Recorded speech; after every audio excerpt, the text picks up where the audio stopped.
Hello and welcome to FPL Mate, your best mate for fantasy Premier League content for 2021, no, not 2021, 2022-23 season. God damn. God, you're forgetting what year it is. It's been a bit of a dodgy week again, hasn't it, guys?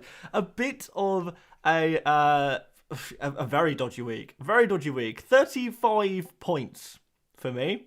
So I don't know if that makes you guys feel a bit better about some of your scores. I've seen even lower. I've seen people in the low 30s. I've seen very, very good FPL managers with scores in the late 20s, early 30s. So honestly, guys, if you've got more than 40 points, I think you've done well. This game week has pretty much been a situation of you either have Toney or Rashford, or you have no points, and that's pretty much it. So look, it's one of those weeks. If we all do badly, then no one's done badly, really. And honestly, like, try and calm down. Remember, the people who are coming at you with these really high scores, they are an anomaly. That's why they are very, very happy with those high scores. So don't worry too much. It's one of those weeks where you'd rather have a low score this week when a lot of other people have got low scores than a low score another week. So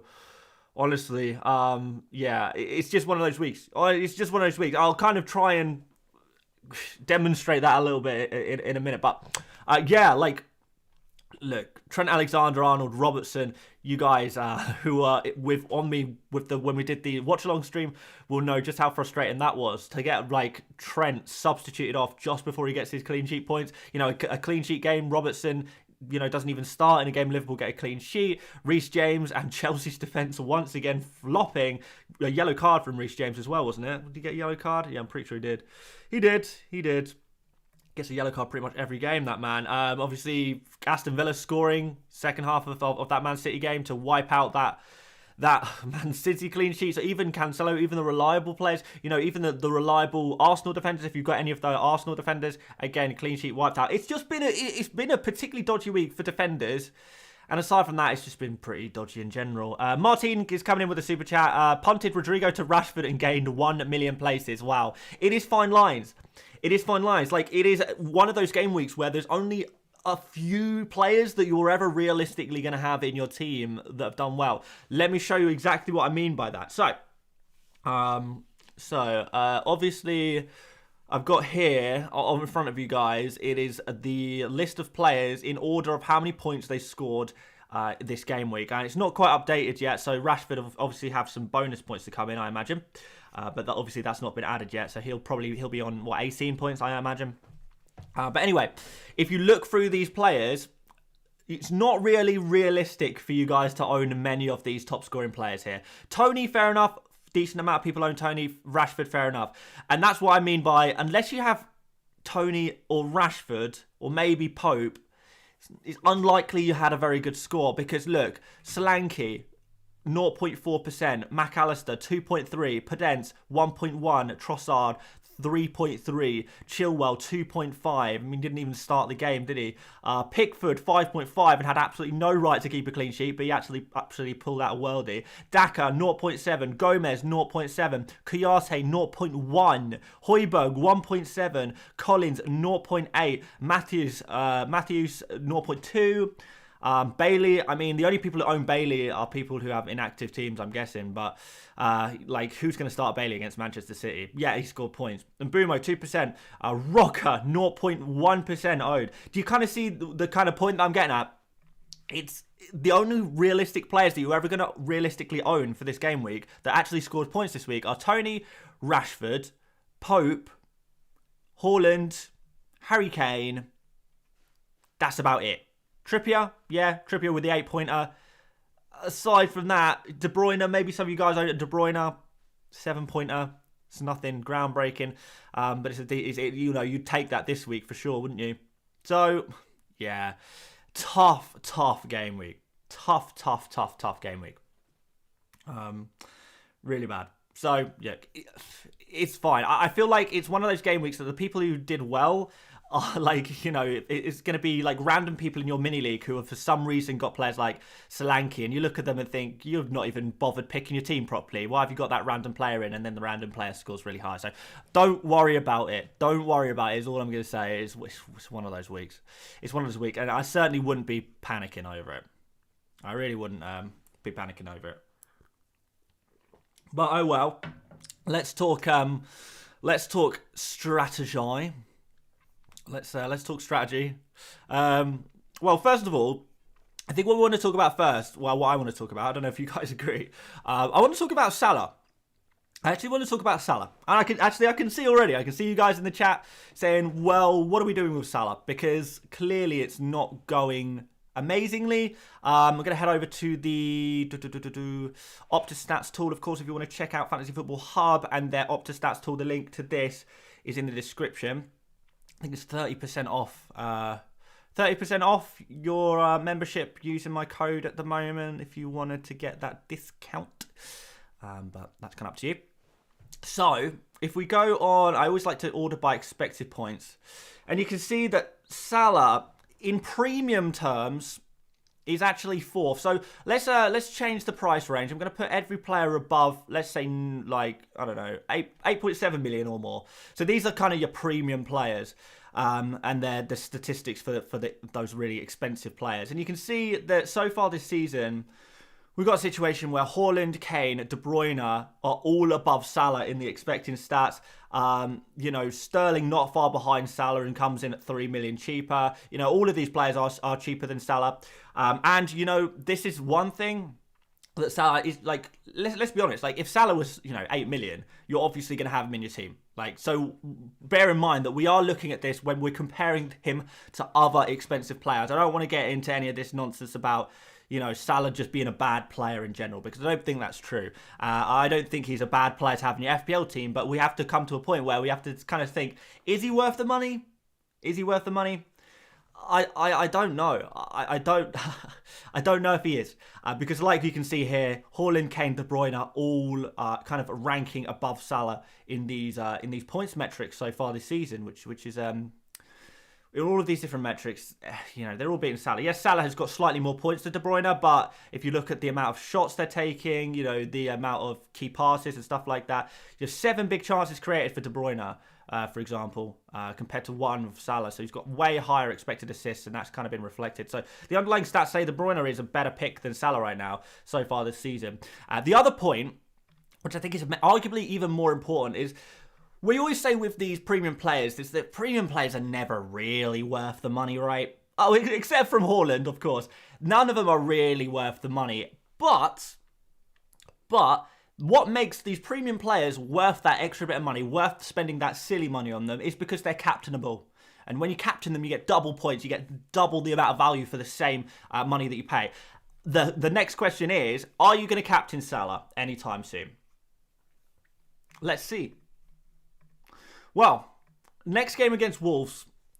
I don't know, guys. Let me know in the chat. Are you thinking of captaining Salah against Wolves in game week 7? Because Wolves haven't been the worst defense. Again, I'm going to open up a new tab on the Fantasy Football Hub, and I want to show you. I want to show you the expected goals conceded per game so far. And we do see that Wolves are kind of, I mean, on paper, look like one of the better defenses, like not right at the top.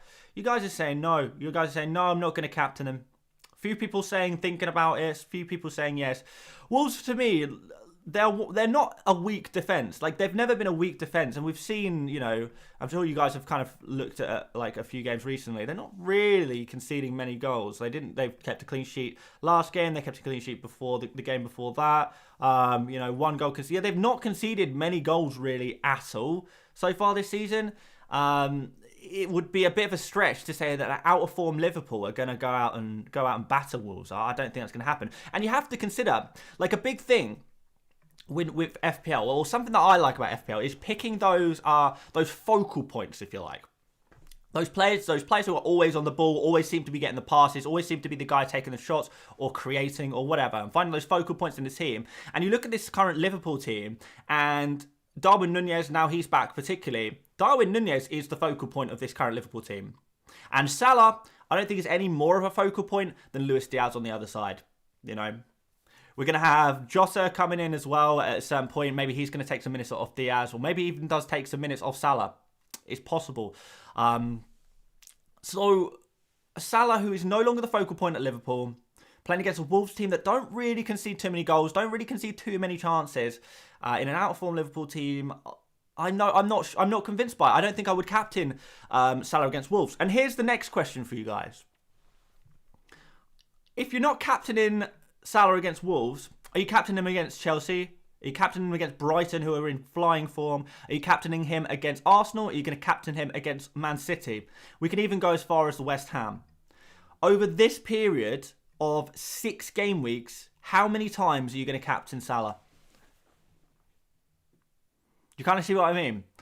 You look at this run of fixtures, I can't really see myself. I could maybe see myself captaining Salah against West Ham, possibly. I don't think I'd captain him against Brighton. You know, let's have a look at Haaland's fixtures over the same period. You know, 1, 2, 3, 4, 5, 6 game weeks. You know, was it game week 10 that Liverpool played Brighton? Where did Liverpool play Brighton? No, game week 9. So in game week 9, you've got Haaland against Manchester United. Maybe Harry Kane against Arsenal. Usually does pretty well there. That's possibly the only time you would maybe consider captaining Salah. But again, we can go back to what I was just showing. Oh, I think I just closed it. No, I just closed a different one. But we can go back to what I was just saying about the best defences. Brighton, on statistics, they have the 4th best expected goals conceded. Let's have a look, see what you guys are saying. You guys are saying maybe you'll captain him once, maybe you'll captain him 0 times, once maximum. What do you mean? I mean, are we saying therefore, if he's only providing value if you're going to captain him, we're talking about captaining him. You know, the max I've seen in the chat is twice. Most people are saying 0 or once. So, is he worth keeping over this period? I mean, don't get me wrong. We get to Nottingham Forest away, Leeds at home. You know, Southampton at home, Aston Villa away, Leicester at home. You know, this period here, and look, I'm not saying it's a permanent move, but I mean, I kind of want Salah for that run. I'm sure you guys are kind of feeling that one as well. You would kind of want Salah for that run, right? I mean, it doesn't even really... Well, it would be this run, really, because, of course, from game week 17, you get unlimited transfers between game week 16 and game week 17 anyway. So it's really just this run of 4 games. Forest, Leeds, Spurs and Southampton. Super Chat here says, do you think Chilwell is back into the starting 11 after his performance? Bring him in and get rid of Salah for Haaland so I can run Haaland and Kane. It's an interesting one. I hope so. I do hope so. It was a bit of a throwback. Thomas Tuchel has still not spoken too highly on Chilwell and Chilwell's fitness. So I'm not sure if he maybe needs another week or 2. I'm probably going to be wildcarding myself in game week 8, and it'll be at that point where I think I might consider going for Chilwell personally. I would certainly think that for Cucurella owners, I would certainly be slightly worried. Someone suggested make a poll. All right, let's make a poll. With all of the stuff I've just kind of said about Salah, I'm going to put a poll in. Keep or sell Salah. Keep, sell, and then I'll put a don't know option as well, just in case you guys aren't sure. So keep or sell Salah, and then there's also a don't know option in there. Get your votes in the voting, the voting thing, the poll in the chat there, guys. But yeah, I'm sure you kind of get what I'm alluding to. I think you can afford to sell Salah. Now, speaking of Liverpool players,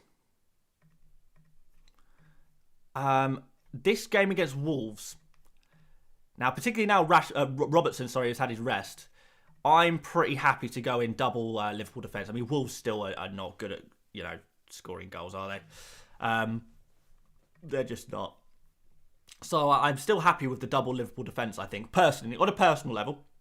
I'm sure a lot of you guys have one Liverpool defender as well. I would be keeping Trent for this Wolves game. Jason Moore in the Super Chat says, is 3 million worth it? Salah, Haaland and Kane? I don't really think so. I don't really think so. It's, yeah, I think there's so many good players in that kind of 8 million bracket, or 6 to 8 million bracket, that you have to sacrifice quite a few of them in order to get Salah. And like Haaland and Kane, I like, don't get me wrong. In fact, let me show you an idea I had. This is like an early preview of what my transfers might be. But yeah, say I was to remove Salah. Now, I've said this enough times over the last couple of game weeks that I am going to get Haaland at a certain point. I was just waiting for the right moment. I think I did probably the right thing to wait one more week. I mean, they scored the same amount of points, both Kane and Haaland.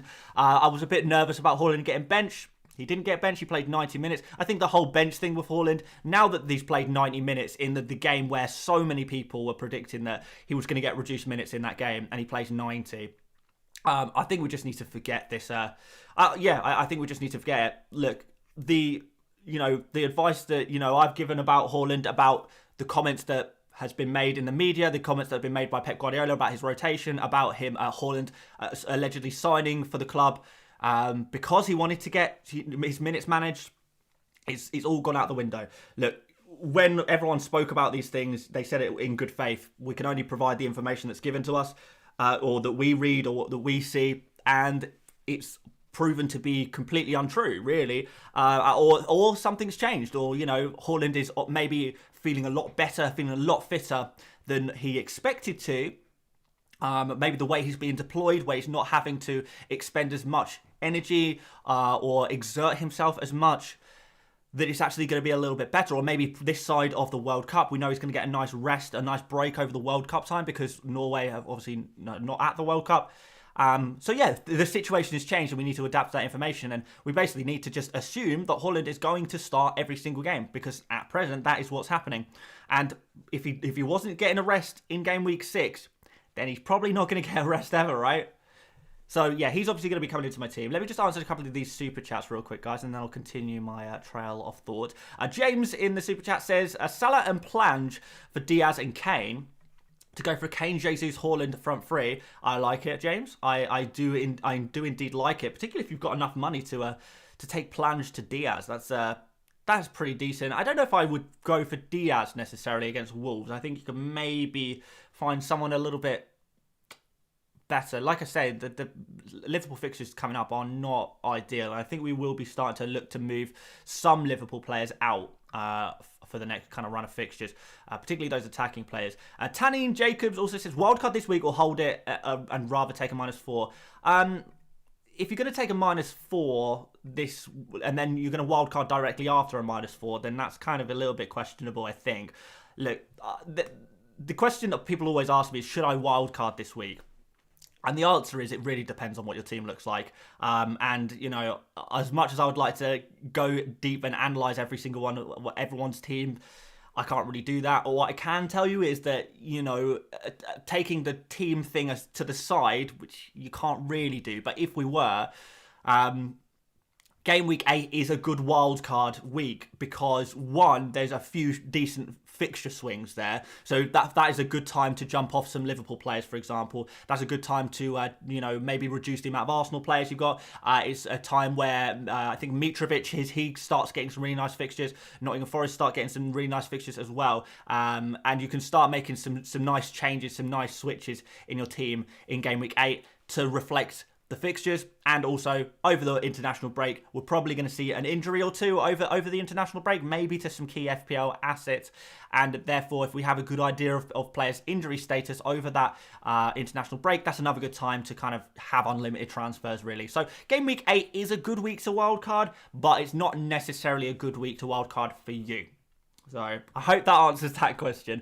Sorry I couldn't give a more direct answer, but it really is specific to the person. So yeah, there you go. Anyway.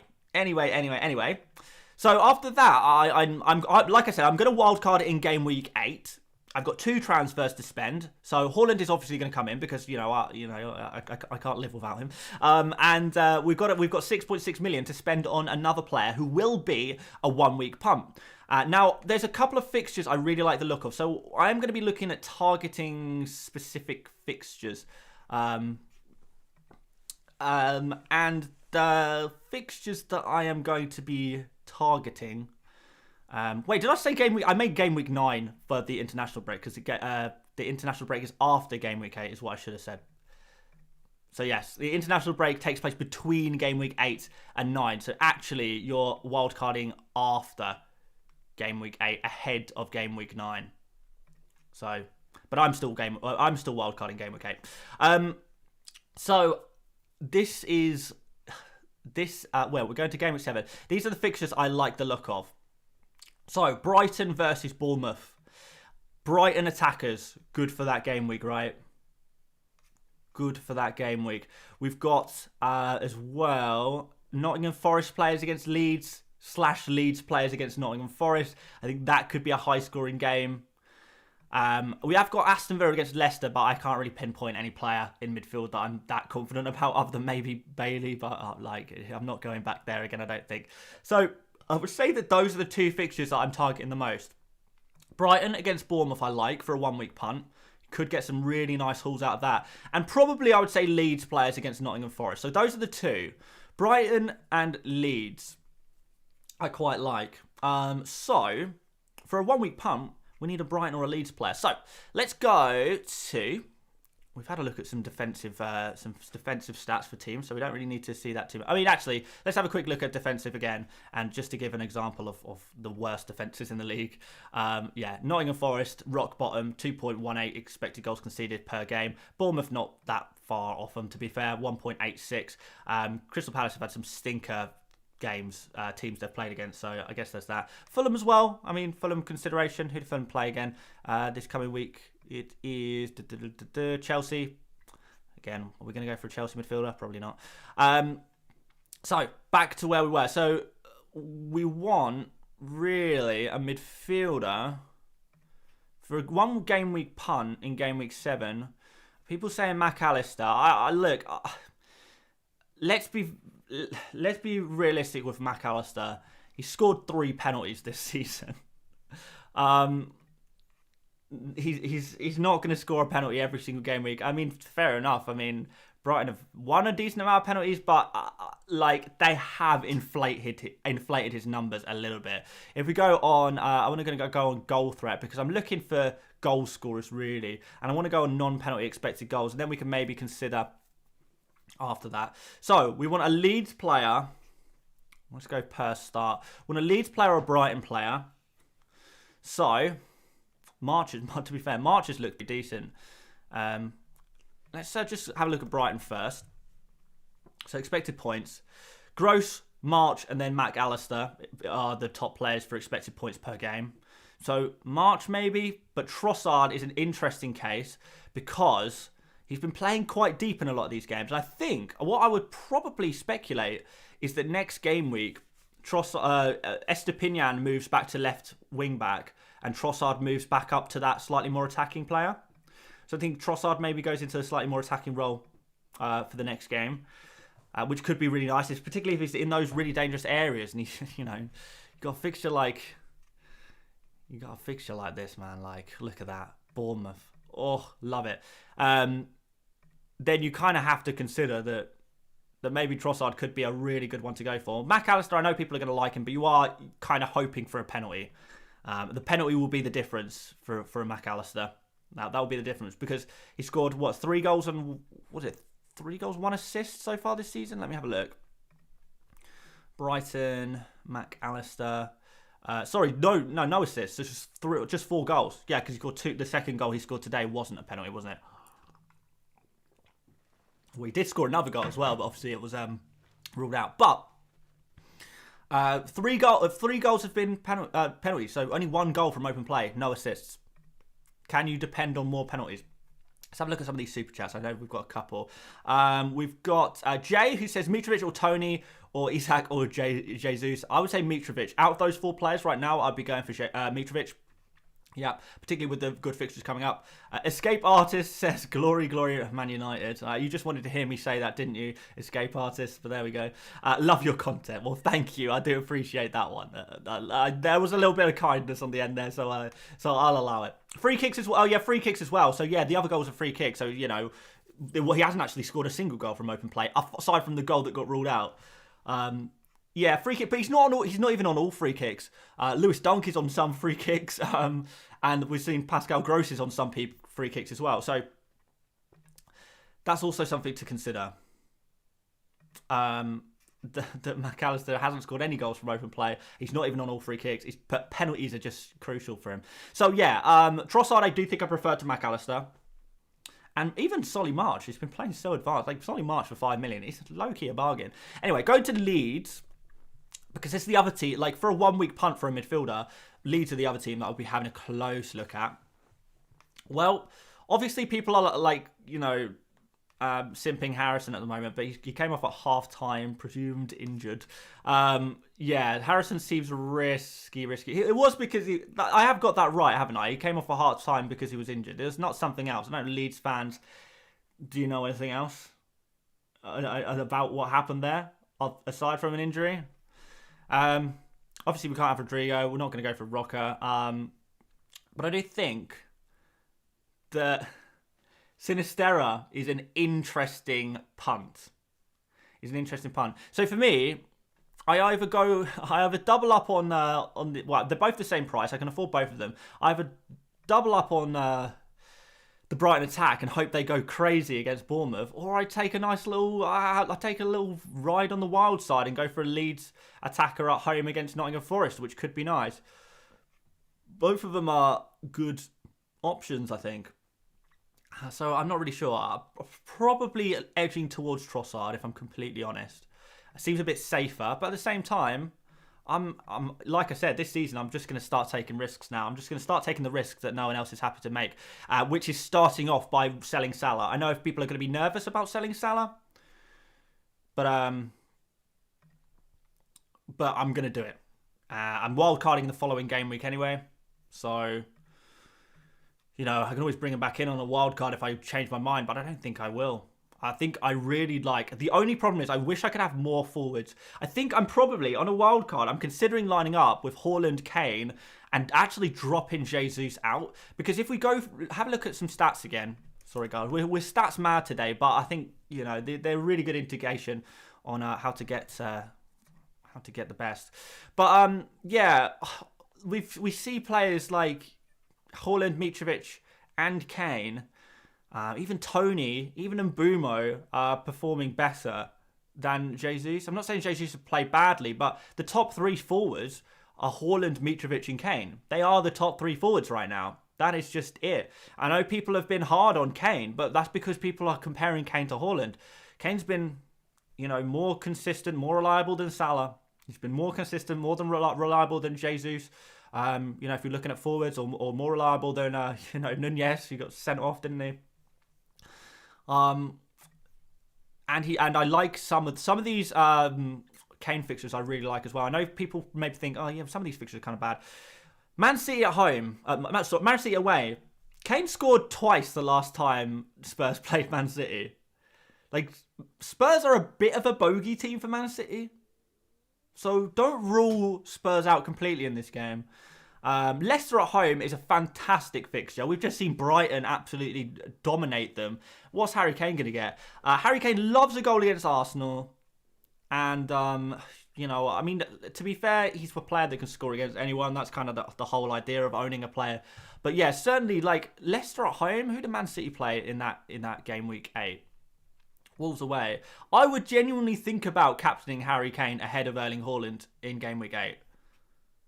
And maybe that's a little bit crazy because it does feel like it is perma-captain Haaland, isn't it? Yeah, I think I'm also going to sell Jesus on a wild card because again, look, we're going to go super differential. We're going to go Spice Mate season. Spice Mate season has begun. So that could be pretty fun. But yeah, this is kind of what I'm thinking. I'm thinking of selling Salah for game week 7, bringing in Trossard and Haaland. It's going to involve probably benching Cancelo. Again, Bit risky, but I don't think Man City are going to keep a clean sheet against Spurs, and João Cancelo his underlying numbers are not amazing. Again, this is kind of decisions I would not be making if my rank was a little bit better. But let's have some fun. That's what FPL's meant to be, right? I'll take the risks that you guys don't want to take just because it's entertaining and it's fun, and I actually genuinely do feel like it could pay off, like genuinely. So I'll take that risk. I'll take the big risk for the hopefully a positive result. So I would bench Cancelo, and it would be a defence of. It'll be Raya in goal, then it will be James, Robertson, and Alexander-Arnold as the three-man in defence. Because let's be real, like, defenders have just not been it at all. Like, how many clean sheets were there this game week? I mean, Everton, Liverpool kept a clean sheet, but half of Liverpool's defenders didn't start anyway. Newcastle and Crystal Palace, that was a 0-0. So maybe some of you guys got some points out of that one. And then Wolves defence. So really, 5 teams kept a clean sheet. One of them, no one saw that coming in Everton. The other one, half the defenders were missing in Liverpool. And the other one was Wolves. And who owns Wolves players, right? Emre Kappa in the Super Chat says, I have Estepinian, Walker and Robbo, and I'll be wildcarding at Game Week 9. Which one of these 3 would you ship out for Game Week 7? Could you rank them for me? So, yeah, I think I would keep Robbo. He would be, for Game Week 7, I would be keeping Robertson as a priority. Because he's rested, he's rotated, and he's going to come back into this Liverpool side. If Liverpool got a very good result against Everton, then I may consider the idea that Robertson may be permanently frozen out of the team. I say permanently, I mean temporarily frozen out of the team, but that's not what happened. And I think Robertson is still a very good player, and he is still first choice for Liverpool, and he's going to come back in. So Robertson against Wolves, I like.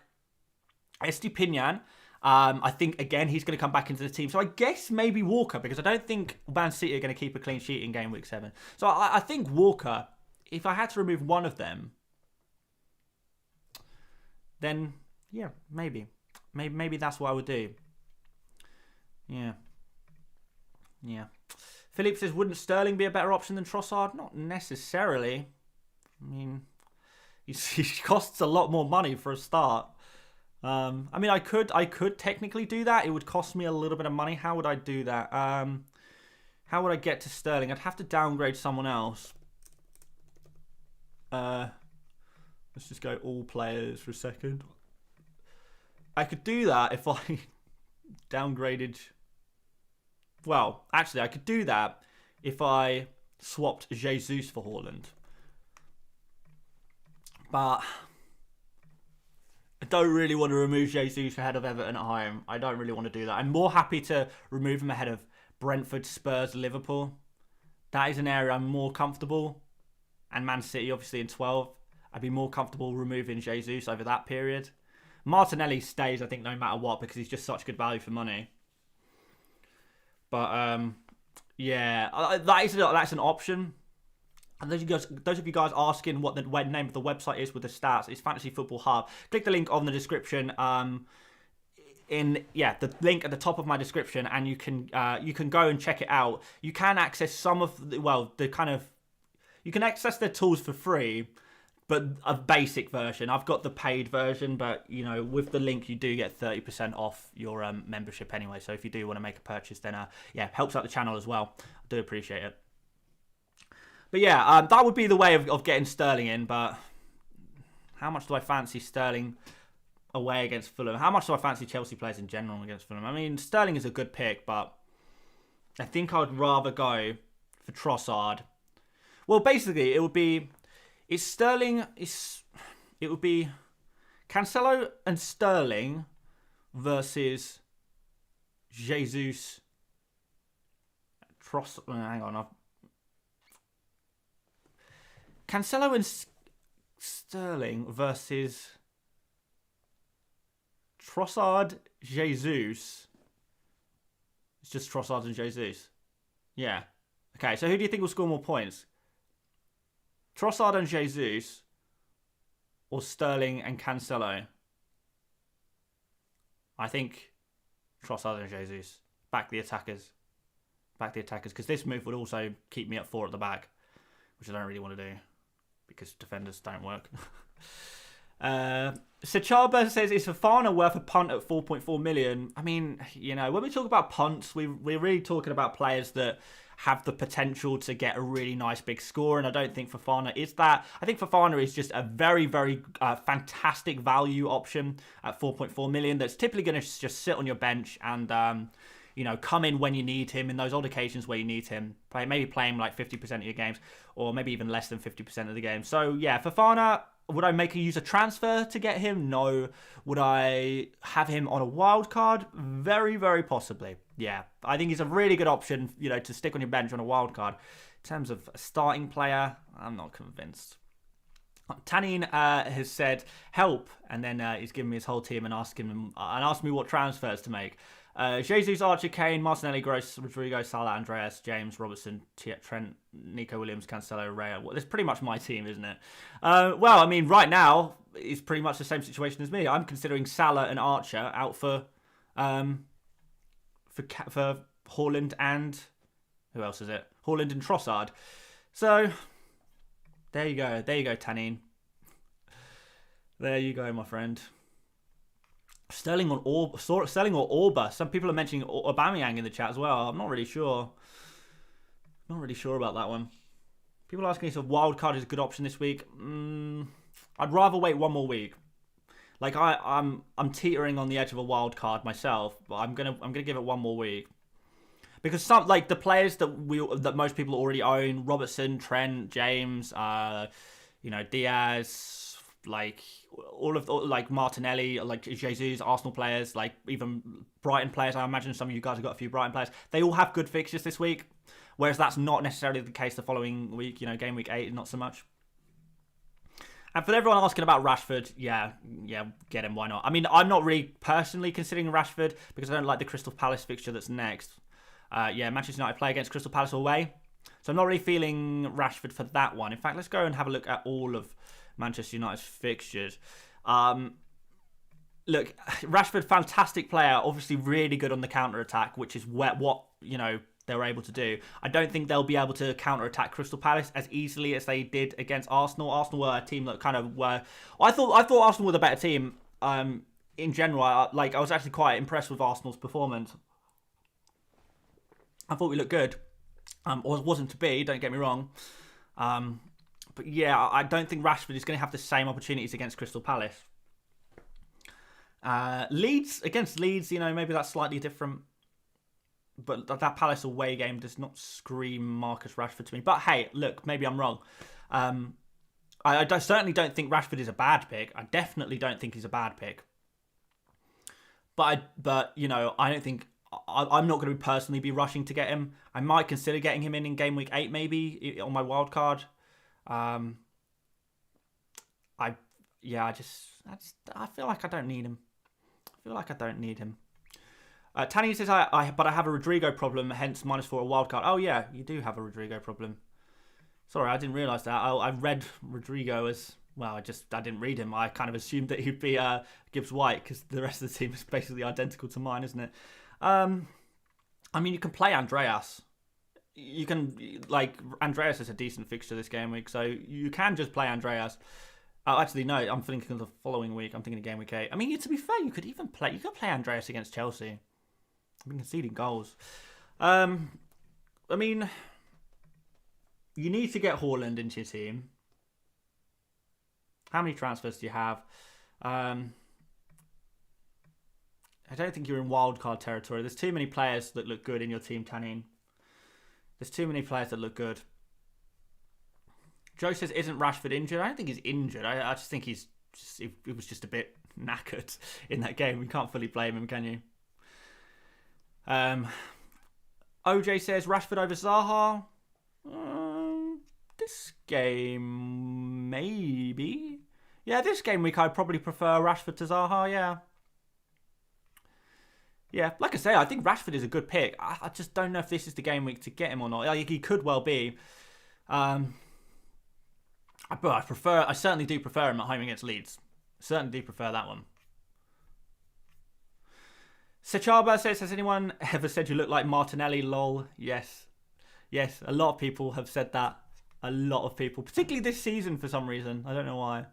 Why this season more than ever. But yes, a lot of people have said that. It's the complexion, isn't it? It's the complexion and the terrible facial hair. I'm going to end the poll, by the way, on Salah. How many votes did we get in the end on that one, guys? We got 3,700 votes on that one. 49% people saying sell Salah, 35% saying keep Salah, and 15% saying don't know. So, yeah, it seems that people are leaning towards sell. Really. So, yeah. Maybe it is time to sell Salah. Maybe it's time to... maybe it's time. FPL Bob says Leicester is the team to target. Yeah, I do agree with that. But look, it's Aston Villa this week who play them. After that, we've got Spurs against them, which is, again, why I keep talking about keeping Harry Kane and why I'd rather keep Harry Kane, because he's going to have... by the way, let's go on Transfer Market because I want to prove this. But Harry Kane's record against Leicester is pretty nuts. It really is pretty nuts. And that's when Leicester were good as well. Where do we find it? Record against... And then we want Leicester. So, yeah, record against Leicester. 11 games played. In fact, I'm ordering it by goals scored. Who has Harry Kane scored the most goals against? 19 against Leicester. 18 games played against Leicester, 19 goals, 4 assists. So his record against Leicester is phenomenal. And that was during times where Leicester were actually not the worst team in the world. So, yeah, this is why I keep saying Harry Kane captain, game week 8 captain, maybe. It's got to be considered. But this week, who are you going to have from Aston Villa, to target Leicester? Kind of tough, right? Kind of tough. Yeah. Emre Kappa with another super chat here says, for game week 9 wildcard, I'm thinking of downgrading Salah to KDB and getting Diaz for Liverpool cover. However, I'm worried that City's fixtures aren't really that good for a KDB Haaland double up. Well, I mean, look, Man City are a fantastic football team, and they are going to score goals against anyone, really. And I don't think their fixtures are that bad. You're talking about from game week 9 onwards, right? So you've got Manchester United at home. That's not a bad fixture. Southampton at home. That's not a bad fixture at all. Liverpool have shown that they can be scored against. Arsenal, I think, again, are a team you can score against. Look, some of these fixtures are not amazing. Leicester, by the way, is a fantastic fixture, and I would never, ever doubt that one. So really, if we're talking about picking a team that is good from until the World Cup, the unlimited transfers of the World Cup, so until game week 16, you're looking at this period here, right? If you're going for a game week 9 wildcard, I don't really mind that for double up on a Man City premiums. I mean, who else are you going to go for? Yes, Harry Kane would be nice to have in game week 8, but that's before anyway. So maybe you're probably not going to need Harry Kane from game week 9 onwards. So why not go for Haaland and KDB? What's the problem with doubling up? If you just look at these players on an individual basis, they're both doing very well. Very, very well indeed. So I wouldn't worry about it too much, Emre. Javorg says, James, Trippier, Perisic, which one to go for, I'm guessing. I'll probably go for Trippier out of the 3. If you already have Perisic and you're thinking about selling Perisic, though, I would not be selling Perisic now. Obviously, Man City is a tough game. You're probably not going to want to have Perisic for that Man City game, or at least try and cover him with your bench. But after that, Perisic against Leicester, for example, I think could be a haul. We kind of expected that Perisic would be rested in a midweek game. That's what's happened. But let's see what happens next. I think he'll start the next game. Sean Sweetlove says Archer and Salah to Kane and Gross for a -4. I kind of like that, Sean. It's kind of along my line of thinking, to be fair. So yeah, personally, I do kind of like that.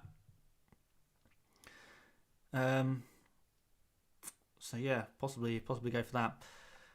But yeah, I think Perisic could play well, and I think that the Man City double up in attack, I don't mind that. Trippier is an obvious. If you had free reign, any defenses to go for, I think I'm thinking Trippier in my wildcard, my game week 8 wildcard. I'm thinking Trippier. Bournemouth at home, Fulham away, Brentford at home. I kind of like it. I kind of like it. And I want to kind of stop spending so much money on premium defenders because it's not working so much. I'll probably drop down to one Liverpool defender. It's probably going to be Trent. So I'll have Trent, I'll possibly keep James, possibly keep Cancelo, maybe downgrade Cancelo to like a Diaz, but probably will just keep Cancelo to be fair. And then have like a Trippier in there as well. And then the final defender slot will either go to Nico Williams or Emerson at West Ham for that 4 million slot. And then we'll try and spend a little bit more money higher up the pitch. Haaland, Kane, Mitrovic, strike force sounds good. Martinelli will obviously stay. We'll have a bit of a mix around with the midfielders. I don't think I'll take Gross beyond game week 8. If I'm wildcarding game week 8, I think Gross, I'll probably remove him. But I might keep him. He has been playing well. Form over fixture maybe. So maybe I'll keep Gross. But I certainly would remove my double. If I had to double up on like if I had Trossard as well, I probably would take Trossard back out. Let's fix this. So that's what my team would look like in game week 7, and then we'd obviously remove a lot of players. Gibbs White would go, Trossard would go, Jesus would go. We'd pick a new goalkeeper, maybe Nick Pope in goal. We'll have some fun. We'll maybe pick a differential or two. Ashley Young in the chat. I don't think it's the real Ashley Young, judging by the Minecraft Creeper profile picture, who says 78 points. Switched captaincy to Kane last minute. 78 points. Jeez, you've done very, very fortunate. You've been very fortunate to get 78 points this week. Fair play, but you know you kind of have to have Toney, Trippier, Rashford, captain one of Kane or Haaland. Maybe even have both of those players to get anywhere near 78 points this week, right? Unless you have Solanke or someone like that for some odd reason. Maybe you do. Maybe you do. Why not? Why not? Don't forget Fofana for a wild card. Yeah, I might go for it. Like, until I see a better Chelsea defence, though. I feel like if I'm just going to bench the player anyway, do I really need Fofana? I might take him. I might not. I haven't really decided yet on a wild card. We will see. We will see. But guys, I'm going to wrap this up. I don't want this to go on for too long because I want this to be rewatchable as a video. Usually I do these strategy streams on the Monday, but it is Mrs. FPL Mate's birthday tomorrow. So we're going to have a day out in London. So that's going to be pretty fun. But it's going to mean that I can't stream at all tomorrow. So I will try and sort out a video tonight and then get that up ready for tomorrow. Well, I will have it scheduled for tomorrow. So we'll have a video tomorrow still. And obviously we've got the stream today instead of tomorrow. So hopefully there'll be a little bit of content and then it'll be back to normal from Tuesday. We're going to have also 100 experts. That's going to be back this week. I know it's been a little, it's been like a couple of weeks since I made a 100 experts video, but that's going back now that the schedule allows for it. Let's have a quick look before we go at some potential price changes. Where are we? Price changes. So let's see who's potentially going up tonight. Haaland potentially going up tonight. Sancho and McAllister seem to be the big ones. That's probably pretty much it in terms of who's going up tonight. In terms of who's going down, Kante. Who has Kante? Mason Mount could go down to a 7.6 tonight as well. And it looks like Ødegaard could go down to a 6.5 as well.